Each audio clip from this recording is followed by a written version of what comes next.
masih minta waktu untuk ya kan kita mau dengar dulu. Karena di Cantrang ini kan ada yang ingin dihidupkan, ada yang melarang karena melanggar merusak lingkungan. Ya kita lihatlah jalan tengahnya seperti apa. Edi Prabowo Anies Baswedan nomor 2, ditulis oleh Tony Gede dari Siwa.com. Kebijakan Ibu Susi yang dulu sudah betul, alat tangkap ikan yang merusak ekosistem laut harusnya sudah dilarang dari dulu-dulu. Namun baru Ibu Susi lah yang cukup gila dan berani melakukannya, walau resikonya harus rela diserang dari sana-sini. Tapi hasil kerja Menteri Susi nyata, kemajuan yang tercipta tak bisa dipungkiri. Di zamannya cadangan ikan dan hasil laut kita meningkat drastis. Di zamannya kita sadar bahwa laut kita sebenarnya kaya raya, dan di zamannya lah polisi laut kita disegani negara tetangga, ditakuti pencuri ikan. Reputasinya sangar, kapal pencuri Andrei Dolgov yang terkenal licin, buronan banyak negara selama 10 tahun bisa tertangkap di Indonesia. Dan kapal maling ikan yang bernasib sial tertangkap di Indonesia pasti ditenggelamkan. Bus Menteri Susi tak ada tawar-menawar.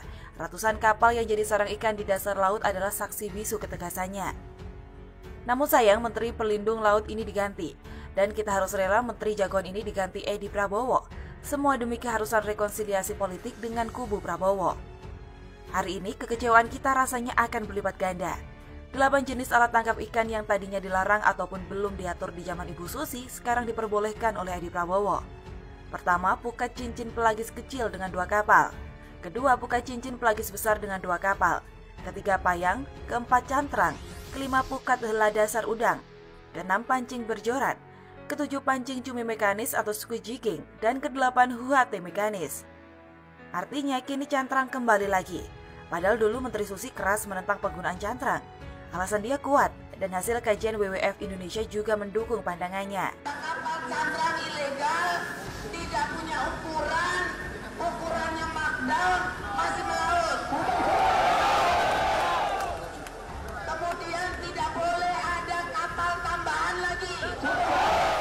Cantrang dan trawl sama-sama menjaring biota laut tak pandang bulu dan merusak terumbu karang. Juga hanya 18-40% hasil tangkapan trawl dan cantrang yang bernilai ekonomis yang dapat dikonsumsi.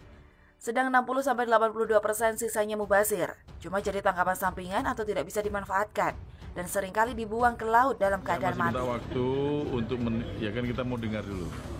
Karena di Cantrang ini kan ada yang ingin dihidupkan, ada yang melarang karena melanggar merusak lingkungan. Ya kita lihatlah jalan tengahnya seperti apa. Hal-hal ini jelas merugikan. Pertama, karena trawl dan cantrang, ikan yang belum dewasa juga ikut tertangkap, sehingga tidak sempat beranak. Dan ini menyebabkan semakin sedikitnya jumlah ikan. Kedua, hasil tangkapan mati yang dibuang jelas mengacau data perikanan. Dikira masih hidup di laut, padahal sudah ditangkap. Tapi tidak tercatat sebagai hasil tangkapan karena dibuang kembali jadi sampah laut. Lantas terjadi selisih hitungan jumlah cadangan ikan yang sebenarnya, sehingga analisis stok sumber daya perikanan pun menjadi kurang akurat.